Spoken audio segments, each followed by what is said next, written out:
tapat, matatag at maaasahan balitang tama at totoo lamang dito sa Pilipinas Network. Magandang araw sa ating mga kababayan sa Pilipinas at sa buong mundo. Huwag kalimutang pusuan ang video, sumubaybay at pindutin ang patingaw upang lagi kayong updated sa balita. Simulan na natin. Mga kaibigan, dahil hinarang ng YouTube ang monetization ng channel na ito, lumipat kami sa aming bagong channel na Pilipinas News Network. Makikita ang link sa pin comment sa ibaba, pakisubscribe at samahan ninyo kami roon. Maraming salamat sa inyong suporta. Isang formal at seryosong pagbabalita tungkol sa dalawang malalaking sakuna na kasalukuyang yumanig sa magkahiwalay na bahagi ng ating daigdig. Sa oras na ito, nakatutok ang ating pandaigdigang ulat sa mga pangyayaring nagdulot ng malawakang pinsala sa buhay at ari-arian sa Hilagang Afrika at sa bulubunduking hangganan ng Asya. Nais nating suriin ng malalim ang mga pangyayaring ito gamit ang mga beripikadong tala at opisyal na datos upang magkaroon tayo ng malinaw na pangunawa sa tunay na kalagayan ng mga apektadong komunidad. Una sa ating mga pangunahing ulat, sumiklab ang malawakang sunog sa kagubatan sa Hilagang Silangang bahagi ng Algeria na nag-iwan ng hindi bababa sa 12 patay at 54 na sugatan. Kasabay nito, isang matinding biglaang pagbaha naman ang naganap sa hangganan ng Nepal at China kung saan naiulat ang 160 nasawi. Ang dalawang magkahiwalay na krisis na ito ay nagpapakita ng mabibigat na hamon sa pagtugon sa sakuna, mga operasyon sa paghahanap at pagsagip, at regional na pagsubaybay sa magkaibang panig ng mundo. Sa kabuuan ng ating paglalahad, pananatilihin natin ang isang neutral at objetibong tono na nakatuon lamang sa mga kumpirmadong impormasyon ng walang labis na dramatisasyon o haka-haka. Mahalagang maihatid ang bawat detalye ng may lubos na kawastuhan upang maiwasan ang anumang kalituhan sa gitna ng mabilis na pagdating ng mga balita mula sa iba't ibang panig ng daigdig. Magsimula tayo sa komprehensibong pagsusuri sa sitwasyon sa Algeria bago natin talakayin ang mga kaganapan sa kabundukan ng Himalayas. Sa Hilagang Silangang bahagi ng Algeria, partikular sa mga kagubatan at karatig na pamayanan, sumiklab ang mapaminsalang mga sunog na nagdulot ng malubhang trahedya sa mga lokal na residente. Ayon sa kumpirmadong opisyal na pahayag ni Interior Minister Said Sayud na inilabas noong Miyerkules ng gabi, 12 katao ang kumpirmadong nasawi dahil sa mga sunog na ito sa iba't ibang probinsya. Pinatutunayan ng mga opisyal na ulat na mabilis at agresibo ang pagkalat ng apoy sa maraming lugar sa naturang rehiyon. Batay sa detalyadong opisyal na tala na ibinahagi ni Interior Minister Said Sayud, naitala ang mga nasawi sa 3 partikular na probinsya sa Hilagang Silangang bahagi ng bansa. 5 sa mga nasawi ay naitala sa lalawigan ng Jijel, 4 sa lalawigan ng Bejaya at 3 naman sa lalawigan ng Tizi Ouzou. Malinaw na ipinapakita ng datos na ito kung aling mga lokalidad ang direktang tinamaan ng matinding pagragasa ng apoy sa nakalipas na mga oras. Bukod sa mga binawian ng buhay sa Algeria, formal ding iniulat ng pamahalaan na hindi bababa sa 54 na katao ang nagtamo ng iba't ibang antas ng pinsala dahil sa pagkasunog. Sa bilang na ito ng mga nasugatan, 6 na individual ang naiulat na nasa kritikal na kondisyon at kasalukuyang sumasailalim sa masinsinang pangangalaga sa ospital. Ang biglaang pagdami ng mga biktima ng sunog ay nagdulot ng matinding pressure at hamon sa mga lokal na pasilidad pangkalusugan sa mga apektadong probinsya. Mahigpit nating binibigyang diin na sa kasalukuyang yugto ng ating pag-uulat, ang bilang ng mga biktima ay limitado lamang sa kumpirmadong 12 nasawi at 54 na sugatan batay sa opisyal na paksa ng balita. Mahalagang maiwasan ang pagdaragdag ng mga hindi pa nabeberipikang tala o anumang haka-haka habang patuloy na pinoproseso ng mga ahensya ang mga datos mula sa bawat komunidad. Ang mahigpit na paghawak sa beripikadong bilang ang pinakamahalagang paraan upang mapanatili ang integridad, kredibilidad at kalinawan ng ating pandaigdigang ulat. Upang mapigilan ang tuluyang pagkalat ng apoy sa mga kabahayan, mabilis na pinakilos ng pamahalaan ng Algeria ang kanilang mga unit ng civil protection kasama ang mga lokal na bumbero at mga tauhan sa pagsagip. Ayon sa opisyal na tala ng Civil Protection Agency, rumisponde ang kanilang mga pangkat sa pagtugon sa sakuna sa kabuuang 154 na insidente ng sunog sa iba't ibang panig ng Algeria noong Miyerkules. Kabilang dito ang 36 na magkakahiwalay na sunog na partikular na sumiklab sa loob lamang ng lalawigan ng Bejaya. Ayon pa sa karagdagang ulat ng Civil Protection Agency, bandang alas 8 ng gabi o alas 7 ng gabi sa GMT, noong Miyerkules ay aktibo pa ring nakikipaglaban ang mga bumbero sa 69 na magkakahiwalay na sunog. Ang mga operasyon sa pag-apula at pagkontrol sa apoy ay patuloy na nakatutok sa mga pinakaapektadong lugar tulad ng Behaya at Jijel upang hindi na ito kumalat pa sa mga karatig na kagubatan. Ang walang humpay na pagkilos ng mga bumbero ay naglalayong protektahan ng mga komunidad at mapigilan ng pagkasira ng karagdagang mga tirahan at infrastruktura. Kasabay ng aktibong paglaban sa naglalakihang apoy, isinagawa rin ng mga awtoridad ang agarang paglikas sa mga residenteng direktang binabantaan ng sunog. Ayon sa Civil Protection Agency at mga ulat ng lokal na media, maraming residente sa Behaya at Jijel ang ligtas na inilikas mula sa kanilang mga tahanan patungo sa mga itinalagang ligtas na lugar. Ang mabilis na paglikas na ito ay naging mahalagang hakbang upang mailayo ang mga pamilya sa napipintong panganib ng lumalapit na apoy at makapal na usok. Gayunpaman, mahalagang ipaalala sa ating mga taga-subaybay na kailangan pa rin ng karagdagang pagpapatunay at opisyal na mga ulat mula sa mga pambansang ahensya ng Algeria tungkol sa buong saklaw ng mga paglikas. Dahil patuloy na nagbabago ang direksyon at bilis ng apoy sa mga bulubundukin at kagubatan, ang kumpletong bilang ng mga nailikas at kabuuang tala ng mga apektadong kabahayan ay patuloy pang kinakalap at sinusuri ng mga kinauukulan. Ang maingat na pagpapatotoo sa mga datos na ito ay kailangan upang maging ganap, tumpak at komprehensibo ang paglalarawan sa pinsala ng kalamidad. Kung ating susuriin ang kabuang konteksto at mga salik sa insidenteng ito, ang mga sunog sa kagubatan sa Algeria ay nagaganap sa gitna ng matinding alon ng init na kasalukuyang bumabalot sa buong rehiyon ng Hilagang Afrika.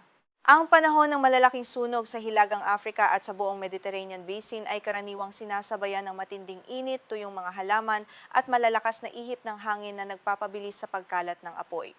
Ang mga kondisyong ito sa kapaligiran ay lumilikha ng natural na banta na lubhang nagpapahirap sa pagkontrol at tuluyang pag-apula sa mga sumisiklab na sunog.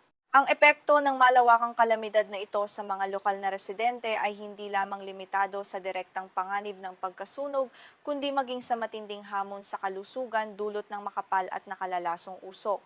Ang paglanghap ng hanging nagtataglay ng mataas na antas ng maliliit at mapanganib na partikula ay nagdudulot ng seryosong panganib sa sistemang panghinga, lalo na sa mga bata, matatanda at mga taong mayroon ng karamdaman. Kasabay nito, naroon din ang mabigat na banta sa mga ari-arian, sakahan at kabuhayan ng mga pamilyang umaasa sa mga kagubatan at lupain sa rehiyon. Ang balanseng pagsusuri sa nagaganap sa Hilagang Silangang Algeria ay nagpapakita ng matinding pangangailangan para sa patuloy na pag-iingat habang isinasagawa ang pagkontrol sa sunog at pagtugon sa emerhensiya. Ang patuloy na pagtutulungan ng mga bumbero, civil protection at mga lokal na komunidad ay nananatiling pundasyon upang maiwasan ang paglala ng pinsala sa Hilagang Silangang bahagi ng bansa. Mula sa mainit at mapanganib na sitwasyon ng mga sunog sa Hilagang Afrika, ituon naman natin ang ating pansin sa isa pang matinding sakuna na naganap sa kabundukan ng Asya. Sa bulubunduking hangganan ng Nepal at China, isang matinding biglaang pagbaha ang naiulat na naganap noong Agosto 27, 2026 na nagdulot ng malawakang pagkawasak sa mga pamayanan. Ayon sa mga nakalap na ulat, ang trahedya ay nagugat sa isang iniulat na pagguho ng glacier na may magnitude na 5.2 sa mataas na bahagi ng kabundukan na nagdulot ng napakalaking pagragasa ng putik, bato at iba pang materyales pababa sa mga lambak. Ang biglaang pagbaha at mabilis na pagdaloy ng putik, bato at tubig ay lumikha ng isang malawak na krisis na makatao at pangsakuna sa naturang hangganang rehiyon. Batay sa mga paunang ulat mula sa lugar ng insidente, hindi bababa sa 160 katao ang kumpirmadong namatay sa sakunang ito, habang daan-daang iba pa ang naiulat na nawawala matapos ang trahedya. Ayon sa opisyal na pahayag ng Nepal Police, 150 katao ang kumpirmadong nasawi sa panig ng Nepal, habang 3 nasawi naman ang opisyal na naiulat mula sa panig ng China. Dagdag pa sa nakagigimbal na bilang na ito, mayroong hiwalay na ulat na nagbabanggit na umaabot sa 750 katao ang nawawala kasunod ng malakas na pagragasa ng tubig at putik na nagmula sa direksyon ng Tibet. Paano nga ba natin dapat suriin ang mga numerong ito sa gitna ng isang patuloy na umuunlad na krisis? Mahalagang linawin na ang mga paunang bilang na ito ay nangangailangan pa ng masusing pagpapatunay at paghahambing sa iba pang internasyonal at lokal na opisyal na ulat dahil sa limitadong paunang dokumentasyon at mabilis na pagbabago ng aktual na kalagayan sa lugar, ang mga paunang tala mula sa iba't ibang ahensya ay patuloy pang sumasailalim sa beripikasyon. Ang opisyal na tala mula sa Ministry of Home Affairs o MOHA at National Disaster Risk Reduction and Management Authority o NDRRMA ng Nepal ay nagsisilbing mahalagang batayan para sa patuloy na pagpapatotoo ng mga datos. Nang rumagasa ang baha sa kahabaan ng Bote Koshi River sa mga distrito ng Rasuwa at Dading, nag-iwan ito ng napakalaking pinsala sa mga dinaanang kabahayan at pasilidad. Inanod ng rumaragas ang tubig at makapal na putik at bato ang mga tulay na nag-uugnay sa mga pamayanan, nagdulot ng malubhang pinsala sa mga plantang hydroelectric sa rehiyon at nagwasak sa mga estrukturang nakatayo malapit sa pampang ng ilog. Ang pagkawasak ng mahahalagang infrastrukturang ito ay nagdulot ng malawakang pagkaantala sa supply ng kuryente, komunikasyon at transportasyon sa buong hangganang lugar. Ang malawak na pinsala sa mga daanan at tulay ay lumikha ng napakabigat na hamon sa mga operasyon sa paghahanap at pagsagip sa bulubunduking lupain ng Himalayas. Batay sa mga teknikal na pagsusuri ng International Center for Integrated Mountain Development o ICMOD, ang matarik na anyong lupa ng Lambak, ang banta ng magkakasunod na pagbuo at pagguho ng mga harang na dulot ng landslide at ang likas na kahinaan ng lupa sa Himalayas ay labis na naglilimita sa pagkilos ng mga pangkat ng tagapagligtas. Ang mga heolohikal na balakid na ito ay nagpapabagal sa mabilis na pagpasok ng mga tauhan at kagamitan sa mga liblib na apektadong lugar. Ayon din sa mga opisyal na ulat ng United Nations Office for Disaster Risk Reduction o UNDRR, ang pagkakaroon ng iisang pangunahing rutang pangtransportasyon sa mga bulubunduking lugar na tumatawid sa hangganan ay lumilikha ng matinding problema sa daloy ng supply. Kapag ang nag-iisang pangunahing kalsada ay naputol ng baha o natabunan ng malalaking pagguho ng lupa, agarang napuputol ang buong daloy ng mga kinakailangang relief goods at tulong medikal. Dagdag pa rito, ang matinding pagkasira ng mga linya ng telekomunikasyon at ang limitasyon sa pagpapalipad ng mga helicopter sa matataas na lugar dahil sa masamang kondisyon ng panahon ay lalo pang nagpapahirap sa pagliligtas sa mga naiwang residente. Dahil sa mga komplikasyong ito sa transportasyon at komunikasyon, patuloy pa rin kinakalap ng mga otoridad ang kumpleto at beripikadong bilang ng mga sugatan, nawawala o nawalan ng tirahan sa magkabilang panig ng hangganan. Maraming maliliit at liblib na pamayanan sa kahabaan ng Bote Koshi Corridor ang nananatiling mahirap maabot, dahilan upang maging mabagal ang pagdating ng pinal na beripikasyon mula sa mga unit na nasa lugar.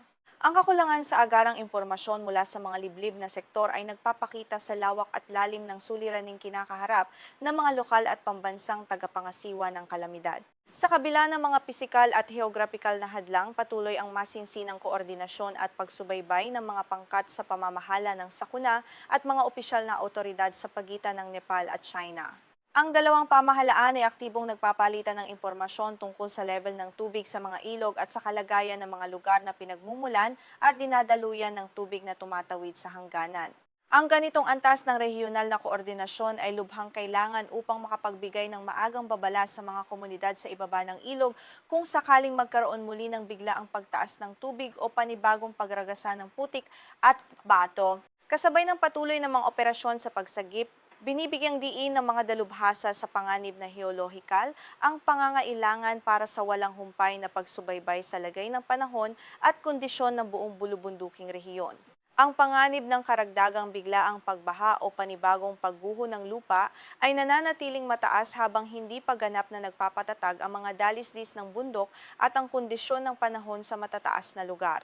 Ang maingat at tuloy-tuloy na pagmamasid sa kapaligiran ay napakahalaga upang maprotektahan ang mga tauhan sa paghahanap at pagsagip, mga voluntaryo at mga natitirang residente sa mga apektadong lambak. Ang dalawang kaganapang ito ang malawakang mga sunog sa kagubatan sa Algeria at ang mapaminsalang biglaang pagbaha sa hangganan ng Nepal at China ay nagpapakita ng magkaibang anyo ng matitinding sakuna na patuloy na sumusubok sa katatagan ng mga komunidad at pamahalaan. Sa Algeria, ang matinding alon ng init at tuyong kapaligiran ay nagbunga ng malalaking sunog na lumikha ng krisis sa kalusugan at kaligtasan sa hilagang silangang mga probinsya. Sa kabundukan naman ng Himalayas, ang iniulat na pagguho ng glacier na may magnitude na 5.2 at ang kasunod na pagbaha ay nagdulot ng malawakang pagkawasak sa mga tulay, plantang hydroelectric at mga pamayanang nasa matatarik na bahagi ng lambak ng ilog. Sa pagbubuod ng ating pandaigdigang ulat, Patuloy ang mga operasyon ng mga bumbero at civil protection units sa Algeria upang makontrol at tuluyang maapula ang mga sunog matapos maitala ang 12 nasawi at 54 na sugatan. Samantala, nakatutok naman ang mga otoridad sa pamamahala ng sakuna at mga pangkat ng tagapagligtas sa masalimuot na operasyon sa paghahanap at pagsagip sa hangganan ng Nepal at China habang patuloy na bineberipika ang paunang tala ng 100 at 60 nasawi at daan-daang nawawala. Ang bawat hakbang at mekanismo ng pagtugon sa dalawang lugar na ito ay nakatuon sa pagtiyak ng kaligtasan ng mga mamamayan at mabilis na pagbangon mula sa matitinding pinsala. Hinihikayat namin ang ating mga taga-subaybay na patuloy na mag-abang sa mga susunod pang opisyal na beripikasyon at karagdagang ulat habang naglalabas ng mga bagong pahayag ang mga kaukulang autoridad. Ang pagsubaybay sa mga beripikado at mapagkakatiwalaang ulat ay mahalagang paraan upang manatiling may sapat na kaalaman tungkol sa mga pandaigdigang krisis at mga hakbang sa pagbabawas ng panganib mula sa mga sakuna. Maraming salamat sa inyong pagsubaybay sa ating pandaigdigang ulat ng balita. Mag-ingat po tayong lahat at magandang araw sa inyong lahat.